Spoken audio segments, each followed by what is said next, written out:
একমাত্র সহায়তা বাবা মা, দাদা দাদি, পরিবার পরিজন এবং স্কুলদের শিক্ষক, আমাদের স্কুল শিক্ষক বসিরহাট আমিনা সিনিয়র মাদ্রাসার প্রধান শিক্ষক মহাশয় মোহাম্মদ শহীদুল ইসলাম মহাশয় যদি না আমাদেরকে সহায়তা করতেন তাহলে আমার মনে হয় আমাদেরকে এই স্তরে আসাটা খুবই টাফ হয়ে যেত। এছাড়া আমাদের মাদ্রাসা মাসুমিয়া, আমরা সেখানে আবাসিকভাবে ওখানে থেকে এখানে আমরা ভাই হিসেবে পরীক্ষা দিয়েছি, এখানে পড়াশোনা করি।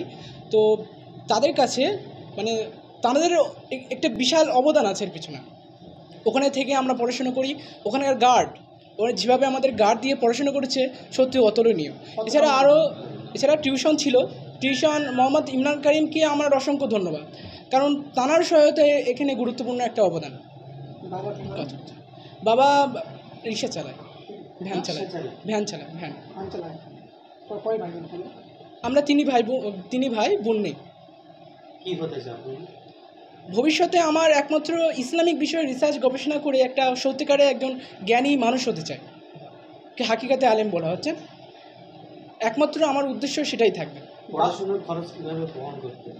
পড়াশোনার খরচ আমাদের মাদ্রাসা মাসিমার শিক্ষক মোহাম্মদ আলী জহুর মোজাদ্দিদি মাদ্রাসাতুল আলিয়া, তিনি সমস্ত খরচ তিনি ওঠান, তিনি সমস্ত খরচ করেন। আমার বাবা মাকে কোনো খরচ করতে দেন না। বাবার নাম?